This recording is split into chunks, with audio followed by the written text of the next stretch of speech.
too much. Just I'll spend a few minutes beating on it because it's fun and it's easy to beat on. And it deserves to be beat on. I mean, so, you know, why should I pass up the chance? So that was how I got involved in this. My kid is now a senior in high school. He's 18 years old, and he's in public school now in Baltimore. And he's doing much, much better than these horrible programs that they were using in the private schools. And I tried to work with the school, but because people who use Turk investigations don't like talking to people like me, that didn't work. And so, but, you know, I'm a mathematician, so I never really expected the school system to teach math particularly well. Okay, you know, low expectations, people are really happy. I'm a happy guy. It's all due to low expectations in life. But when I saw this program, I mean, this was beyond my wildest imagination.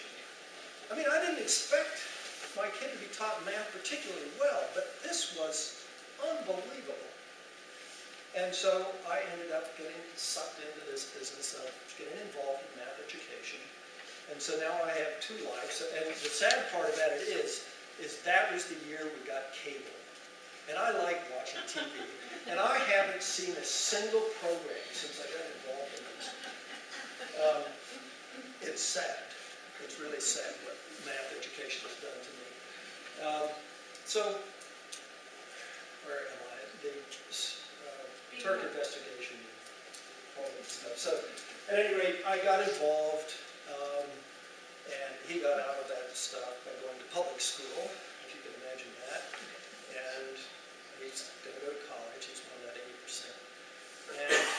And then last year, I was invited to go down to Sidwell Friends and be on a panel. And I was in the string of mathematicians, and I was second to the last, and everybody was being nice and polite. This is because now it's Obama's kids' school, but when we were invited, it wasn't. Okay, so there was this transition between when we got invited to be on the panel and when we were on the panel.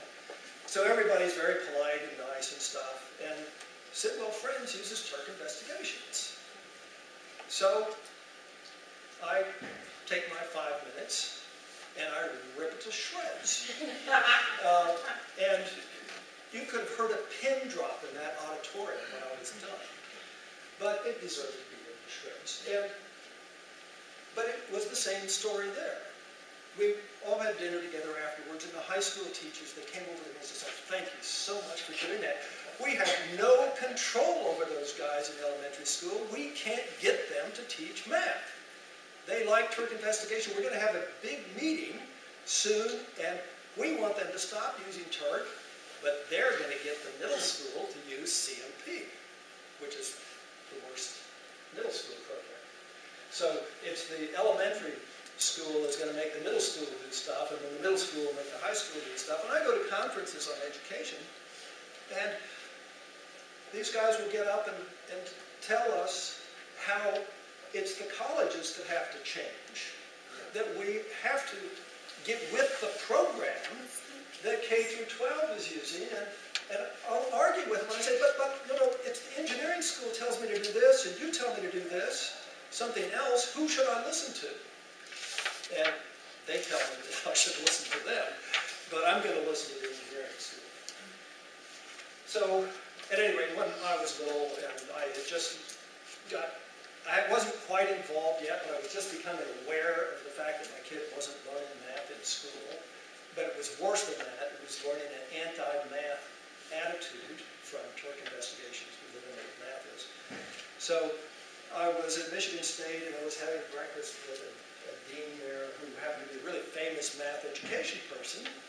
And I looked at her and I said, you know, my kid's taking math in this program in elementary school, and it's, you know, the kid's not going to be prepared for college from this program. And she just looked at me and she says, well, what about the kids who aren't going to college? And I'm thinking, oh, my kid's at Friends School in Baltimore. Every kid is going to go to college.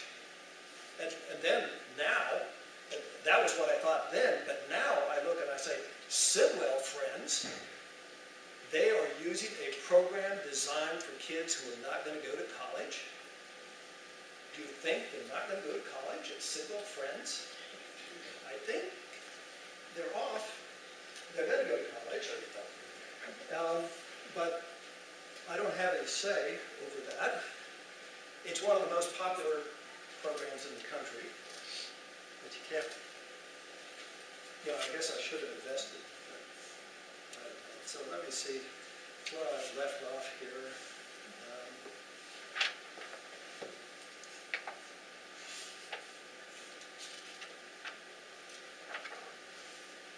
Okay, so here's one of the things that happens. You may know we're East Coast, so we know about the SAT and the College Board, but there's also the ACT, which is more Midwestern, but it's the same sort of thing as the SAT.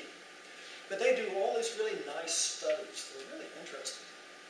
And they do surveys of middle school math teachers, high school math teachers, college math teachers, and they take lists of state standards and they go and ask them, they say, which ones are really important for college preparation? And it turns out that high school teachers and college math teachers disagree about what's important for college preparation. Who do you think is right? And it's part of the disconnect that we see all the time. That if you ask the college math teachers what the absolute most important thing is that they want students coming in knowing, it's how to add, subtract, multiply, and divide whole numbers, fractions, and decimals. And gosh, wouldn't it be nice if they could